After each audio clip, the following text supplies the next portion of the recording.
vision.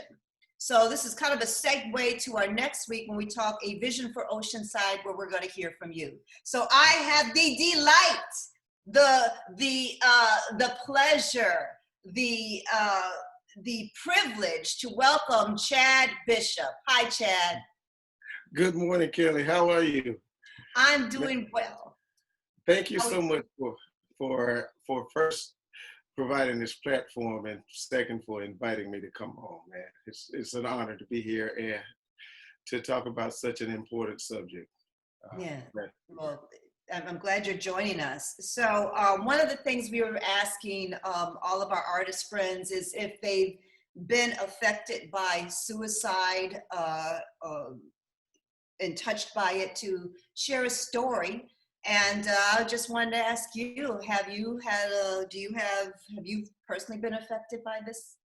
I have had certain family members close to me who actually attempted suicide on more than one occasion. Mm-hmm. With about 2 or 3 years in between incidents, same person. And so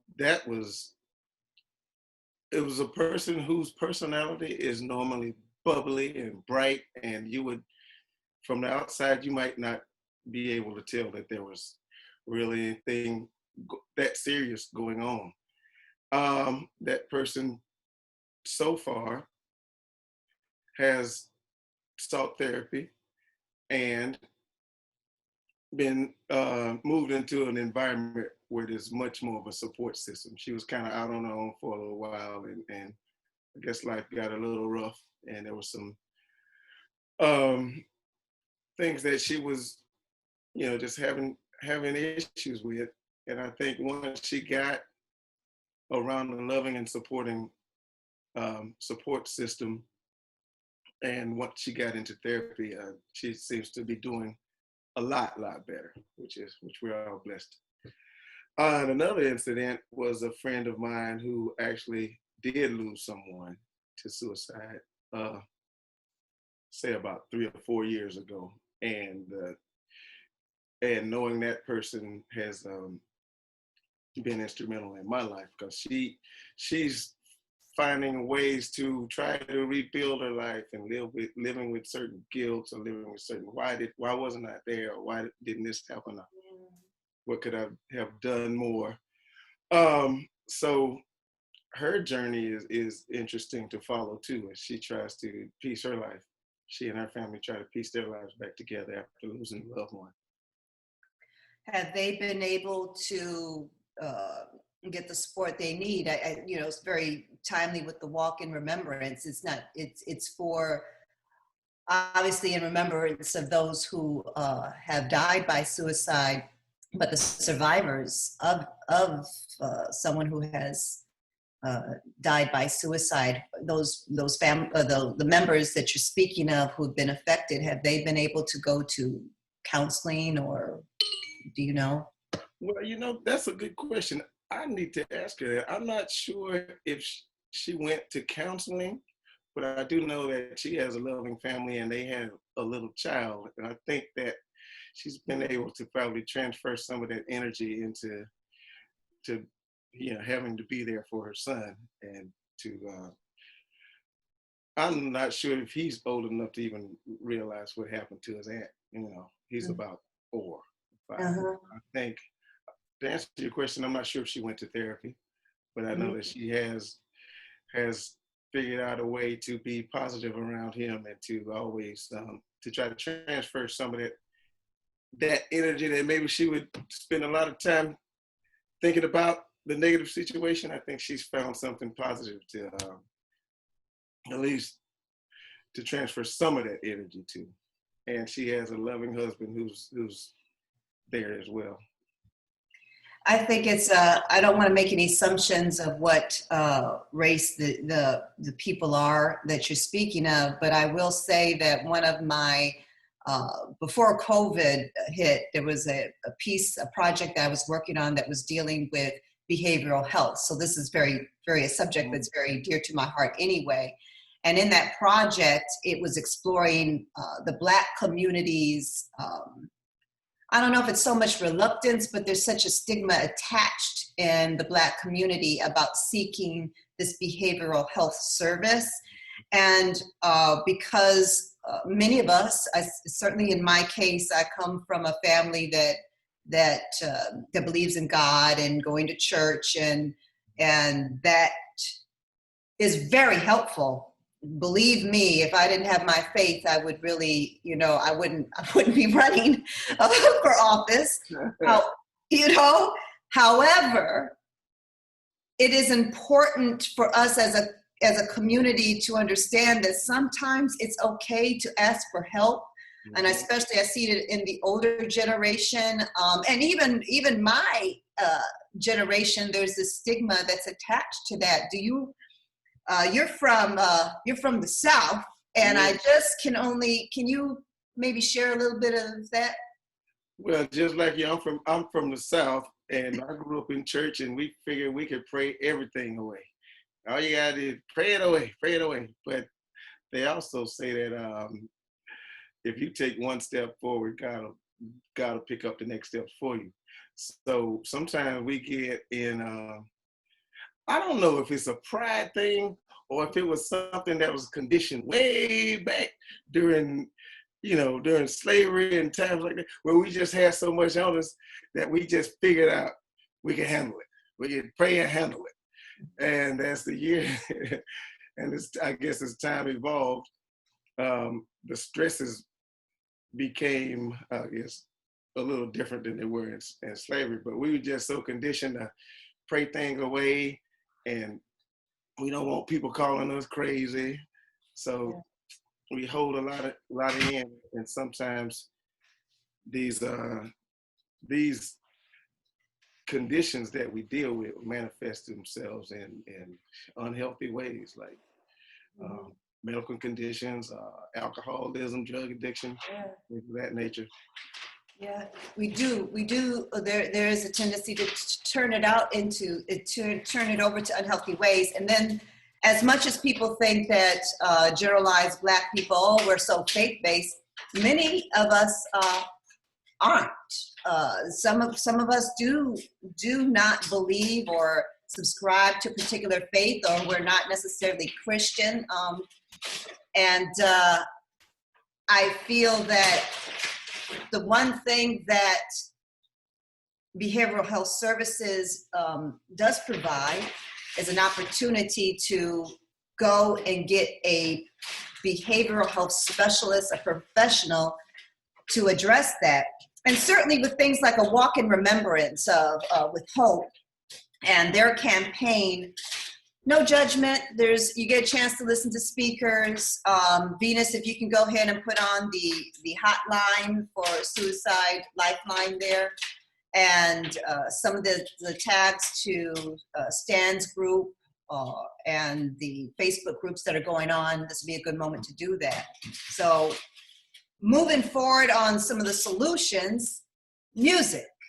And how has music helped you, Chad, through some of the things, the jangling discords in your life?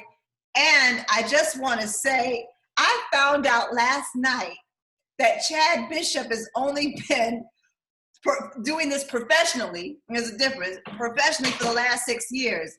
When you hear this man's voice, you're going to think it's been a lifetime, and that you have only been, correct me if I'm wrong, playing the guitar for what, 2 or 3? About 3 years. Okay, you got to share the story, because also there's a lot of people who are closet writers, closet artists, closet musicians.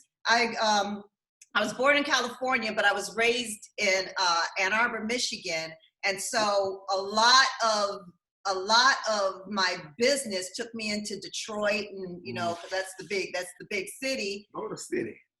And let me tell you, the number of people who have been gifted by song, and you listen to them and you're like, when's your album coming out? And we talked about the Winans. I used to go to Perfecting Church there, and that was Marvin Winans' church. So, Sundays were just filled with such pleasure. There's been times when I would go to Perfecting Church and we just would sing, and I feel so, well, I wasn't singing, but I was listening.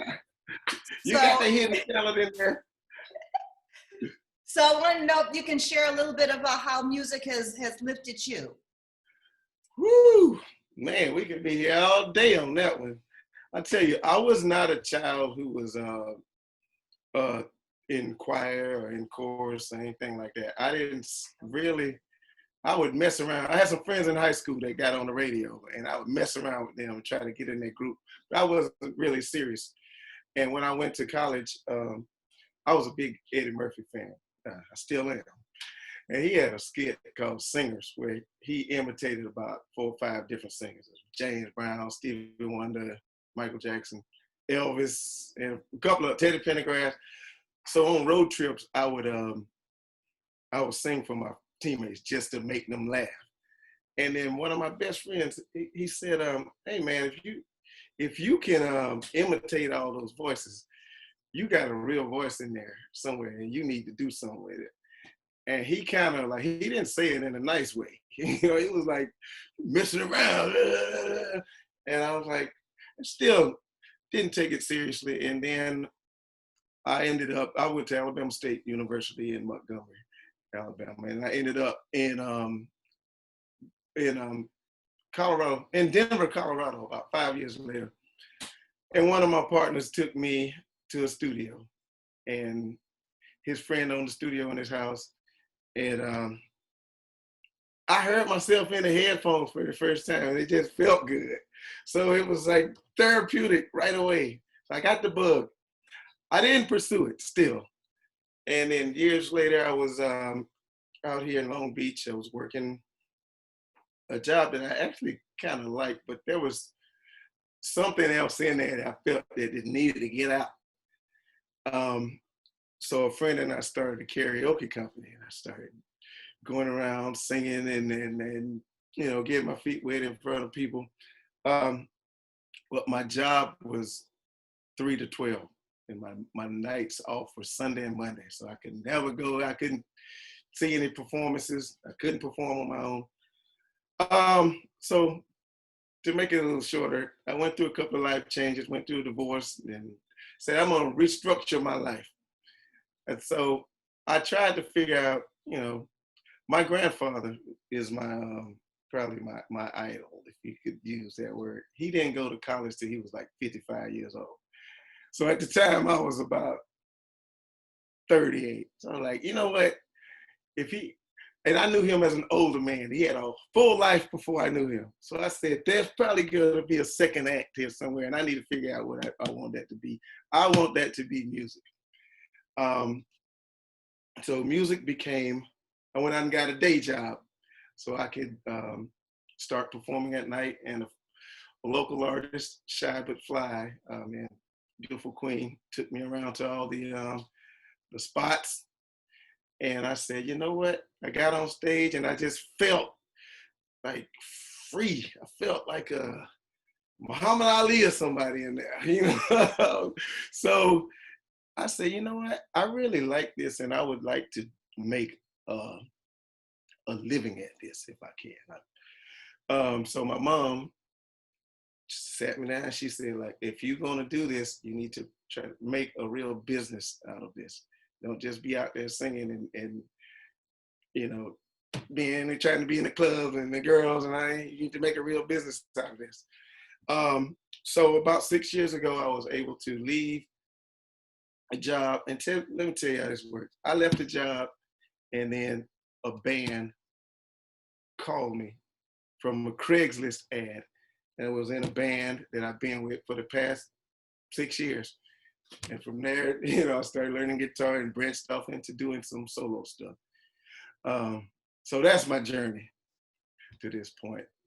But the music itself it's therapy for me. And I feel like if I can be true to myself first with it, then I can really offer something. I notice, like, when you have people's ear, I noticed at some point, all right, I can have people's ear. So I gotta give them something besides jump.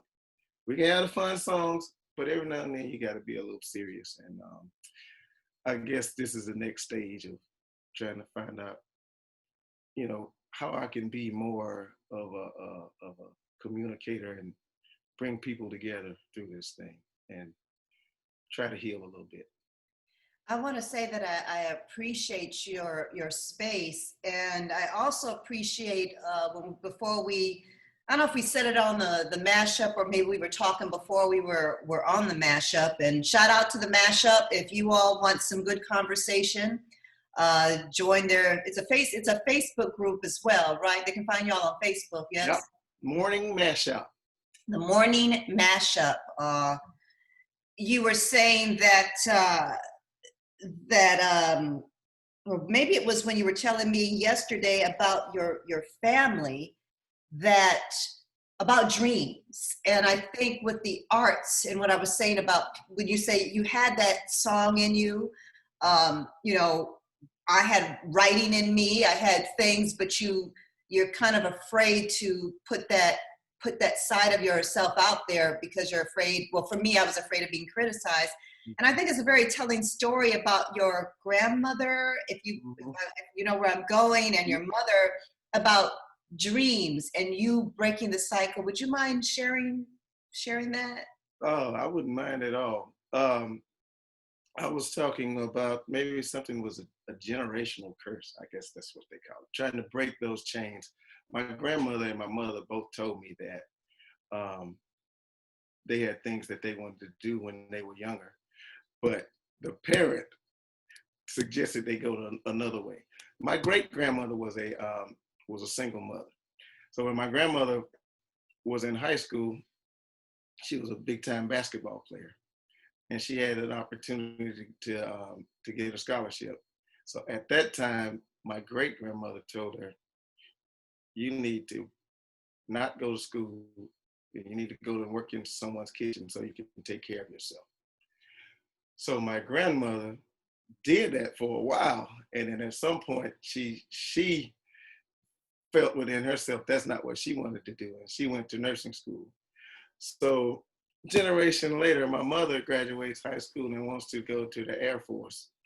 And my mom could type about, I don't know, I say 100 some words a minute. If she were she missed her calling as a classical pianist. I know that much.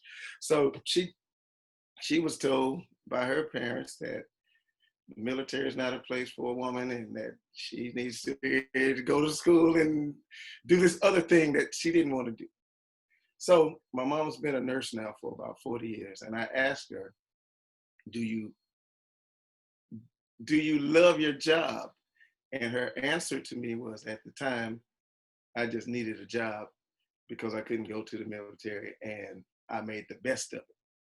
So I felt like that's been in my family the whole time, the desire to do something different.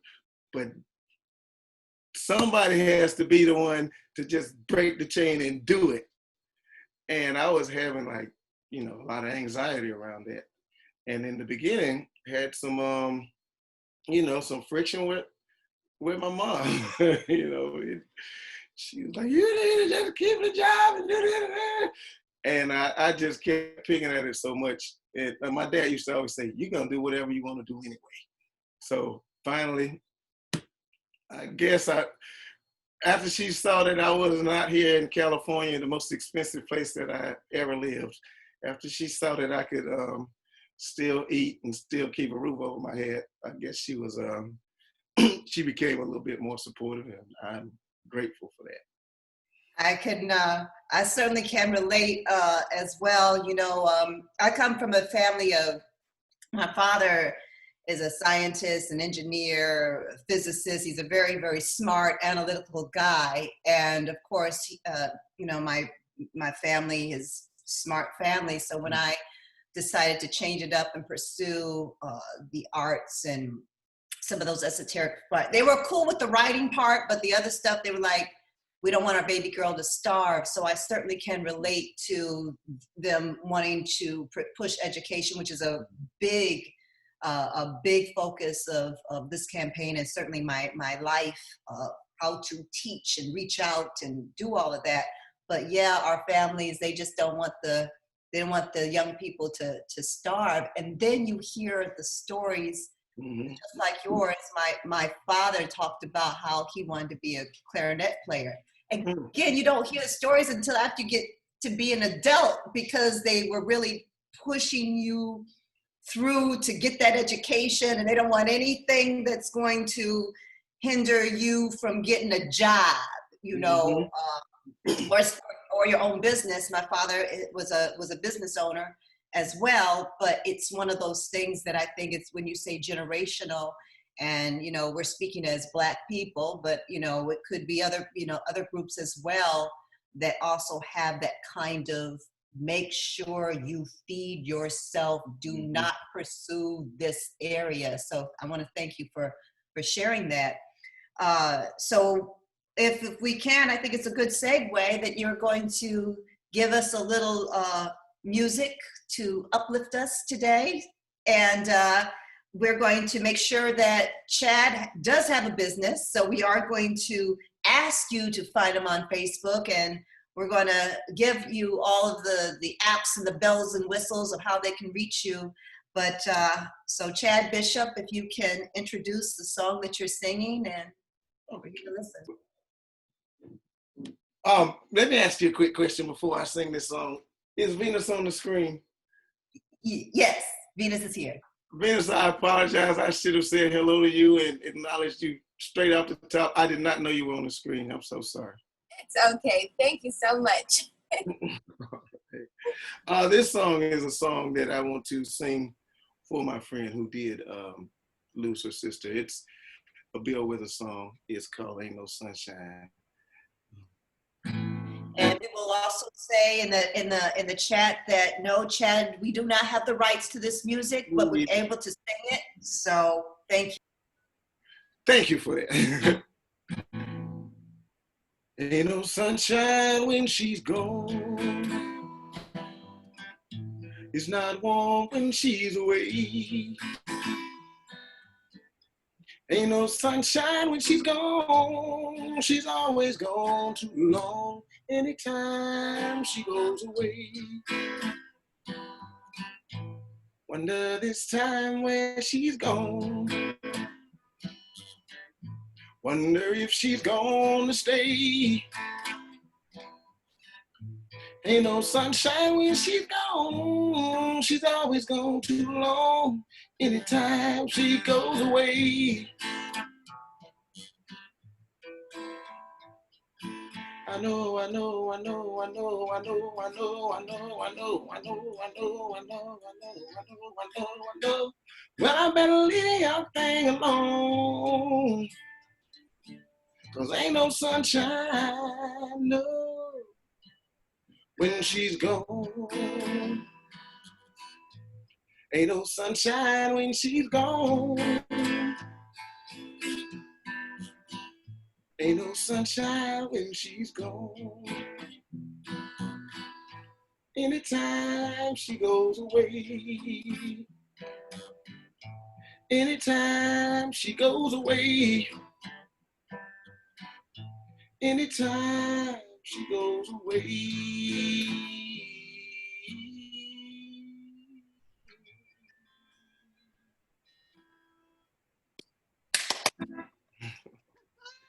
Thank you. Thank you. Music. Thank Great you. deal with us. Oh my goodness, yes, and may he rest in glory, because he's passed on now.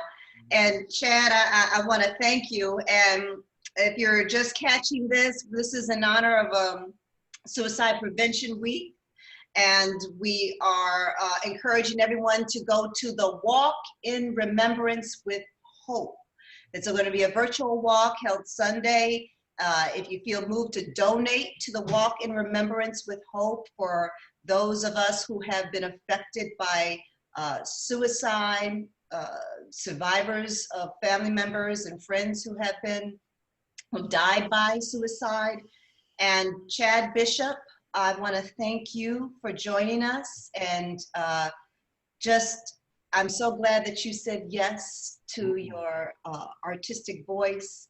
And I hope that people do log on and follow you and look for the next time that you're going to be performing virtually. And since I'm asking, since I'm suggesting that, are you going to be performing anytime soon, anywhere? Or Virtually, I shall be performing Sunday night. I have an event called the Sunday Night Cool Down. It's on my Facebook Live at 8 p.m.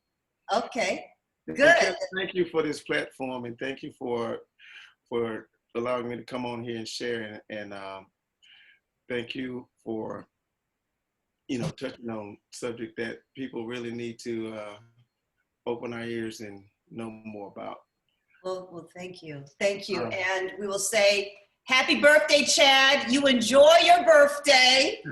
Thank you very much. Yeah. Venus is so happy and proud of you. Please continue the good work you're doing. And you have my vote for president in whatever year you run. 2040. Thank you so much.